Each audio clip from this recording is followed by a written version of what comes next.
ഇതൊന്ന് കേൾക്കണം കേട്ടോ. സ്ഥിരമായിട്ട് കേട്ടതാണ്, പക്ഷെ ഇതിലൊരു പ്രധാന പോയിന്റ് ഒളിഞ്ഞു കിടക്കുന്നുണ്ട്. അത് പറയാനാണ് എനിക്ക് വളരെ സന്തോഷം തോന്നുന്നൊരു പോയിന്റ്. ഒരു നല്ല പോയിന്റ് കേട്ടിട്ട് കുറെ കാലായി. പോയിന്റ് പറയും. എന്നാൽ ലോകത്തൊരു മനുഷ്യനും തന്റെ ദാമ്പത്യ ജീവിതത്തെ കുറിച്ച് ഇങ്ങനെ ഒരു പ്ലാനും ഉണ്ടായിട്ടില്ല. ലോകത്ത് ഒരു മനുഷ്യനില്ലാത്ത പ്ലാനും കൊണ്ടാ വരവ്. ഇതിച്ചിരി സമയം എന്നാ പിന്നെ ഒന്ന് ഇവിടെ തന്നെ അങ്ങോട്ട് കൂടാ. ഫേസ്ബുക്കിലും ഇൻസ്റ്റാഗ്രാമിലും എന്നെ കേൾക്കുന്ന ആളുകളോട് പറയാനുള്ളത്, ഫുൾ വീഡിയോ യൂട്യൂബ് കാണും. ഒഴിപോലെ ഒന്ന് കണ്ടോണം. പറയാൻ വേണ്ടി ഒന്നും പറയാറില്ല, അറിയാൻ വേണ്ടിയാണ്. ഞങ്ങളോട് പറയട്ടെ, പറയുന്നു. നിങ്ങൾ ശരിക്കും ശ്രദ്ധിച്ചിട്ടുണ്ടോ? ശരിക്ക് നമ്മളിപ്പോ പെണ്ണ് കാണാൻ പോവാന്ന് വിചാരിക്കുക, നല്ലൊരു തുണിയും കുപ്പായവും കിട്ടാൻ, അല്ലെ നല്ലൊരു പാൻസ് ഷർട്ട് കിട്ടാൻ എത്രയോ ടെക്സ്റ്റൈൽസിൽ ഒരു ദിവസം ഫുള്ള് ചെലവഴിച്ചിട്ടുണ്ട് നമ്മള്. സത്യല്ലേ? ഞമ്മളെന്ന് പറയുമ്പോ ഞാനൊക്കെ പെടുവോ? സത്യല്ല. പെണ്ണ് കാണാൻ വരുമ്പോ നമ്മുടെ മോളെ ഇടിക്കാൻ നല്ലൊരു ഡ്രസ്സിന് വേണ്ടി നമ്മൾ ഒരുപാട് മണിക്കൂർ ചെലവഴിച്ചിട്ടുണ്ട്. സത്യല്ലേ? ആ പെണ്ണ് കാണാൻ പോകുമ്പോൾ ഒരു കർച്ചീഫ് സെലക്ട് ചെയ്യാൻ എത്രയോ സമയം നമ്മൾ എടുത്തിട്ടുണ്ട്. ഏറ്റവും നല്ല കർച്ചീഫ് ഏതാ നമ്മൾ നോക്കിയിട്ടുണ്ട്. അന്ന് പുരട്ടേണ്ട സുഗന്ധം എന്താ, അന്ന് ധരിക്കേണ്ട ഷൂ ഏതാ എന്നൊക്കെ ശ്രദ്ധിച്ചു. അതിനെല്ലാം കൂടി എടുത്തത് ഒരു 10 മണിക്കൂറാന്ന് കൂട്ടിക്കോ. പെണ്ണ് കാണാൻ പോകാനുള്ള ഡ്രസ്സ് എടുക്കാൻ 10 മണിക്കൂർ. ആരെ കാര്യങ്ങൾ ഈ പറയുന്നുണ്ട്? നിങ്ങൾ ഉസ്തുമാരെ കാര്യമാണെങ്കിൽ ഓക്കെ.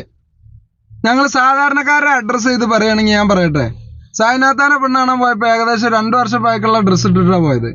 അവിടുന്ന് ഇറങ്ങി അന്നത്തെ ചുറ്റുപാടുകളിലേക്ക് തിരിഞ്ഞ് വൈകിട്ട് വീട്ടിൽ വന്നപ്പോ വീട്ടുകാരും കൊണ്ടുപോയതും അതേ ഡ്രസ്സിൽ ഇട്ടേണ്ട, അതേ ഡ്രസ്സിലാണ്.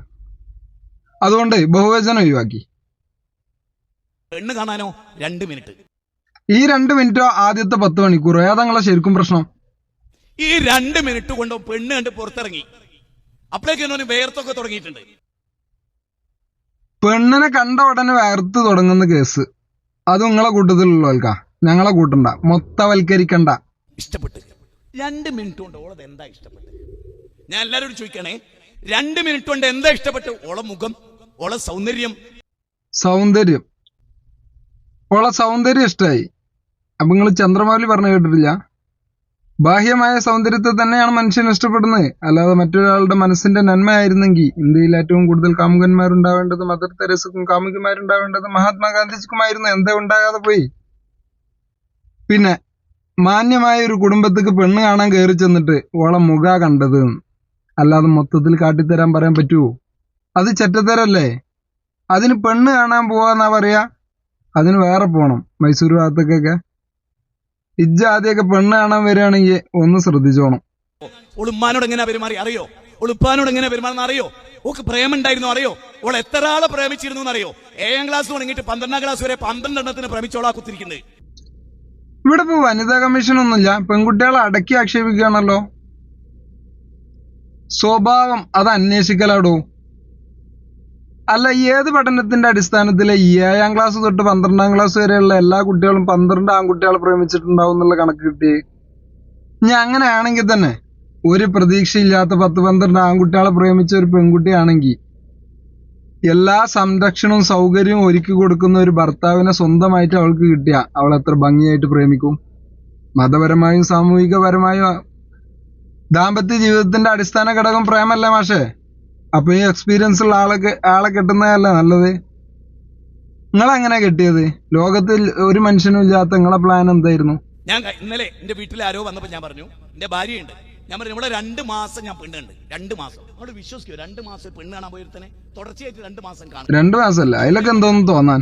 ഉമ്മുകുൽസുവിന്റെ പുറകെ 2 കൊല്ലം നടന്ന പാട് എന്റെ കാലിൽ ഇപ്പോഴും ഉണ്ട്. പക്ഷെ അതിനൊന്നും ഞങ്ങൾ പെണ്ണ് കാണലെന്ന് പേരിട്ടിട്ടില്ല. ഓള് കാണാണ്ട്. കാരണം 2 മാസം ഞാൻ ഓളെ ബയ്യാലാണെന്നുണ്ട്. ഞാൻ ഓള് കയറുന്ന ബസ് കയറും, ഓളറിയാതെ. ഓള് ബസ്സിൽ എങ്ങനെ ഇരിക്കുന്നു എനിക്ക് നോക്കണം. ഒരു പെണ്ണിന്റെ പുറകെ ഒരു കോന്തൻ ഓളറിയാതെ ഓളെങ്ങനെയാണ് ബസ് കയറണ്ട്, എങ്ങനെ ഇരിക്കണ്ട്, എങ്ങനെ കിടക്കണ്ട്, ആരോടൊക്കെ സംസാരിക്കണ്ട്. ഒരു അന്യ പെണ്ണിന്റെ സ്വകാര്യതയിലേക്ക് 2 മാസം ഒളിഞ്ഞു നോക്കിയ കാര്യമാണ് വലിയ പോരിശായിട്ട് പറയണ്ടേ. ഇസ്ലാമികപരമായ പെണ്ണ് കാണലാണ് പഠിപ്പിച്ചു കൊടുക്കണ്ടേ. ഇത്ര വലുപ്പണ്ടല്ല കുതിരജി. ഇടക്കൊന്ന് കണ്ണാടി നോക്കിക്കൂടെ? മനുഷ്യന്റെ ഒരു കോലം തന്നിട്ടില്ല, അതിനനുസരിച്ച് വേണ്ട ദീന് പറയാനേ.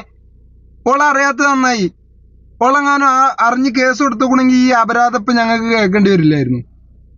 ആ പെണ്ണിന് ചോദിക്കാനും പറയാനും തന്റെ ഇടയുള്ള ഒരു ആങ്ങളി ഒരു വാപ്പി ഇല്ലാതെ പോയത് ഭാഗ്യം എന്ന് കൂട്ടിയാൽ മതി. ദീന് പഠിപ്പിച്ചു കൊടുക്കണം അവന്. ഓളോട് ഞാൻ അന്ന് പറഞ്ഞ ഞങ്ങൾ കേൾക്കുകയാണെങ്കിൽ എന്നെ പ്രാന്തെന്ന് വിളിക്കൂ. അല്ല, നിങ്ങളെ മഹാപണ്ഡിതാന്ന് വിളിക്കാം. എന്റെ കുടുംബത്തിൽ ആണായാലും പെണ്ണായാലും രണ്ടാ, അതിന്റെ വീട്ടിൽ പറ്റൂല. എന്റെ ബാപ്പ 7 മക്കളുണ്ട്, എനിക്ക് ചുരുങ്ങിയത് 6 എണ്ണം വേണം. അതിപ്പോ ഞാനും 12 എണ്ണം വേണമെന്ന് പറഞ്ഞ പൈസ കുഞ്ഞാമ്മ ചോദിച്ചിന് ഇവളെന്താ മുയലാണോ? 6 എങ്കിലും പ്രസവിക്കണം. ഒരു ഇതുവരെ എന്നെ ചിലപ്പോ കൊന്നിട്ട് കൊണ്ടുവരും, ചിലപ്പോ കയ്യോ കാലോ വെട്ടിക്കൊണ്ടുവരും, ചിലപ്പോൾ ഞാൻ വന്നില്ലാന്ന് വരും. അങ്ങനൊക്കെ ഉണ്ട്. എന്റെ വീട്ടിൽ തോന ആളുണ്ട്, ഒരുപാട് വെച്ചു വിളമ്പണം, കഷ്ടപ്പെടണം. ഇത്രയൊക്കെ കുട്ടികളുണ്ടാണോ, 2 കൊല്ലം കൂടുമ്പോ ഗർഭിണിയാണോ, ഒരു സ്റ്റോപ്പ് ഉണ്ടാവില്ല. ഇതൊക്കെ പെണ്ണ് കാണുമ്പോ പറഞ്ഞിട്ടാ കിട്ടി. എന്നിട്ട് ഇറങ്ങിപ്പോരുമ്പോൾ വല്യമ്മനോട് ഒരു വാക്കും പറഞ്ഞു, ഞാനായിട്ട് ഇതിൽ നിന്ന് ക്യാൻസൽ ആവൂല, നിങ്ങൾ ഒഴിവായിക്കൂടി. അവിടുന്ന് ഇറങ്ങിയിട്ട് ആ ചെവിയാക്കാത്ത വല്യമ്മാനോടൊരു ഭീഷണി, ഞാൻ ഏതായാലും ഒഴിവാകാൻ പറ്റൂല.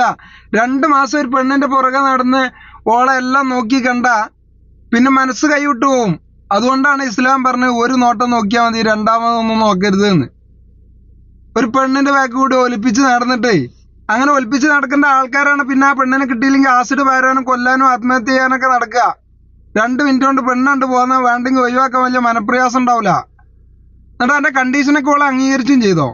പഠിച്ചവന്റെ അടുത്തുള്ള കാര്യങ്ങളാണ് ഈ കണ്ടീഷനായി പറഞ്ഞത്. ഓള് സുന്നിയക്കാരം, CM വലിയുള്ളായി അതൊക്കെ സാധിച്ചു കൊടുക്കുമല്ലോ. പഠിച്ചവനെ പിന്നെ മറികടക്കാൻ അയാൾക്കേ കയ്യ. ദീനാണ് പറഞ്ഞു കൊടുക്കണ്ടോ? യുക്തിവാദിക്ക് ക്ലിപ്പാക്കാം, ഏത് താന്തോന്നിക്കും ക്ലിപ്പാക്കാം. യുക്തിവാദി അതേതായാലും വേണ്ട, ഫ്യൂഡൽ തമ്മാടി എന്നുള്ളൊരു കാറ്റഗറി ഉണ്ടെങ്കിൽ പറഞ്ഞു. നിങ്ങൾക്ക് എന്ത് തോന്നിയാലും കേട്ടോ, ഞാൻ ഈ പറയുന്നത് എന്ത് തോന്നിയാലും വേണ്ടി കേട്ടോ. മാഷാ അല്ലാഹ് 8 കുട്ടികളുണ്ട് ഇപ്പോ, അത് വേറെ വിഷയം, അടക്കട്ടെ. എന്തിനു നിക്കണം? എങ്ങനെ കുട്ടികളെ ഉണ്ടാക്കിയതും കൂടി പറയാ, അതൊക്കെ കേൾക്കാൻ ഒരു രസമല്ലേ? മൈക്ക് കിട്ടി എന്തും വിളിച്ചാരല്ലോ. നിങ്ങൾ കണ്ടോ ഉമർ ബിൻ ഖത്താബ് റളിയല്ലാഹു അൻഹു എങ്ങനെ മോനെ കൊണ്ട് കെട്ടിച്ച്? വല്ലാത്തൊരു പരിശോധനയ്ക്ക് ശേഷം കെട്ടിച്ച്. എങ്ങനെ കെട്ടിച്ച്? 2 മാസം മകനോട് മണപ്പിച്ച് നടക്കാൻ പറഞ്ഞോ? അറിയണം. ചരിത്രത്തിൽ ഇങ്ങനെ പെണ്ണാണാൻ പഠിപ്പിച്ച ഏതാ ഉമർ? ഞങ്ങളറിയാത്തൊരു ഉമർ ഉണ്ടെങ്കിൽ അതൊന്ന് കേക്കട്ടെ, പറയ്. ഉമർ ബിൻ ഖത്താബ് റളിയല്ലാഹു അൻഹു ജനങ്ങളുടെ സുഖക്ഷേമങ്ങൾ അറിയാൻ വേണ്ടി ഇറങ്ങി ഇങ്ങനെ നടക്കും. അങ്ങനെ നടക്കുമ്പോഴാണ് ഒരു ഉമ്മ മോളോട് പറയാ, മോളെ പാലിൽ വെള്ളം ചേർക്ക്. ആ കുട്ടി പറയാണ്, ഉമ്മ ഇല്ല ഞാൻ ചേർക്കൂല. ഉമ്മ ഇല്ല മോളെ, ആരും അറിയില്ല, പാലിൽ വെള്ളം ചേർക്കൽ സാമൂഹ്യ തിന്മയാണ്, ഞാൻ ചെയ്യൂലമ്മ. അപ്പൊ ഉമ്മ ചോദിക്കാണ് മോളോട്, മോളെ അതിന് ഉമർ എങ്ങനെയാ അറിയാ, ഉമർ എങ്ങനെയാ കാണുക?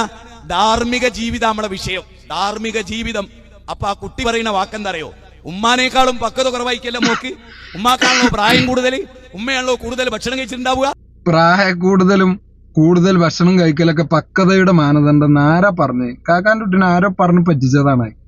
എന്നിട്ടും ആ മോള് പറയുന്നത് എന്താ? ഉമ്മ ഞാൻ ചെയ്യൂല. ഉമർ കണ്ടില്ല, ശരിയാണ് ഉമ്മ. ഉമ്മന്റെ പട്ടാളം കണ്ടില്ല, ശരിയാണ് ഉമ്മ. പാല് വെള്ളം ചേർത്ത് കൊടുക്കുന്നവരും അറിഞ്ഞില്ല, ശരിയാണ് ഉമ്മ. പടച്ചോൻ അറിയാണ്ടിക്കും ഉമ്മ. കണ്ണിന്റെ കട്ടുനോട്ടം അറിയുന്ന, ഹൃദയത്തിന്റെ വിചാരവികാരങ്ങൾ അറിയുന്ന റബ്ബറിയിലെ ഉമ്മ. അതുകൊണ്ട് ഈ മോള അതിന് കിട്ടൂല. ഇനി ആ കുട്ടി ചേറ്റക്കുടില്ല, പാൽക്കാരിയ. ഉമർ ബിൻ ഖത്താബ് ആരാ? ലോകരെ എഴുതി വെച്ച എന്താ അറിയോ? ഗാന്ധിജി പോലും പറഞ്ഞ സ്വതന്ത്ര ഇന്ത്യയിലെ ഉമർ ബിൻ ഖത്താബ് ഭരിച്ചാൽ മതി. അത്രയും 20 ഭൗതിക സാമ്രാജ്യങ്ങളെ ഭരിച്ച, ഏകാത്മീയ സാമ്രാജ്യത്തെ ഭരിച്ച വിശ്വാചാര്യനായിരുന്നു ഉമർ ബിൻ ഖത്താബ്. നീതിയുടെ മകുടോദാരനായി.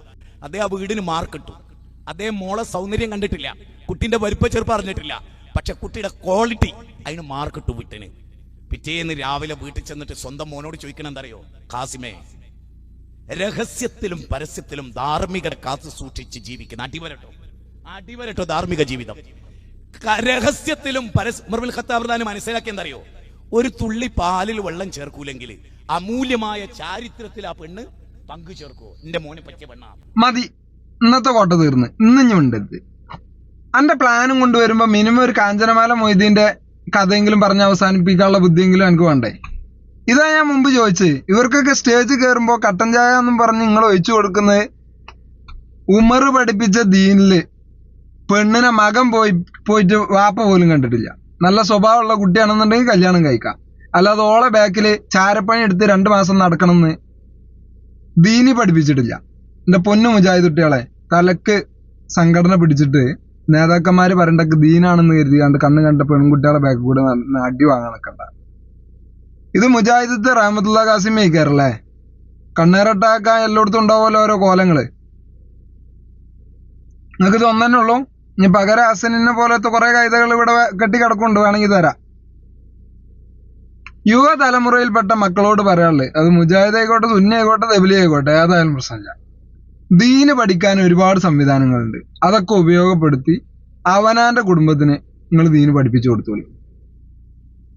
പണ്ഡിതന്മാരായിരിക്കും ഏറ്റവും കൂടുതൽ നരകത്തിലെന്നാ. ഓരോ കൂട്ടത്തില് അവനാന്റെ കുടുംബത്തിനെ പറഞ്ഞയക്കാതിരിക്കാം അവനാൻ നോക്കുക. ലഹരി മാഫിയകൾ അയിഞ്ഞാടുമ്പോ ദീനാണ് ഏക പരിഹാരം. ഇവര് പറയുന്ന ദീനും ഇസ്ലാമുമായിട്ട് ഒരു ബന്ധമില്ല. ഇവരെ റബ്ബ് ഏതാ ഇവരെ നബി ഏതാ ഒരു ഐഡിയ ഇല്ല. തീക്കട്ടയിലൂടെ നടക്കാൻ പഠിക്കേണ്ടത് നമ്മളാണ്. ഇവിടെ ഈ ജസ്ലാം ആടശ്ശേരി ആരിഫ് ഹുസൈൻ ഒന്നും ജനിക്കുന്നതല്ല, ഇവര് ജനിപ്പിക്കുന്നതാണ്. നിങ്ങൾ മതം പറയണ്ട, നിങ്ങളൊന്നും മിണ്ടാതിരുന്നാ മതി. ഈ സമുദായം ഇസ്ലാമികപരമായിട്ട് ജീവിച്ചോളും, ജീവിച്ച് കാണിച്ചു കൊടുത്തോളും. മുജാഹിദോ സുന്നിയോ തെബിലിയോ ഏത് കിണ്ടിയാണെങ്കിലും ദീനിന്റെ പേരും പറഞ്ഞാണ്ട് ഓരോ പിച്ചും പയും പറയാനാണ് നിങ്ങളെ ഉദ്ദേശം എന്നുണ്ടെങ്കിൽ നിങ്ങൾ നിർത്തിക്കാളി. ഞങ്ങൾ ട്രൗസറും എയർബൻഡും വെച്ച് ഇറങ്ങിക്കോളാം.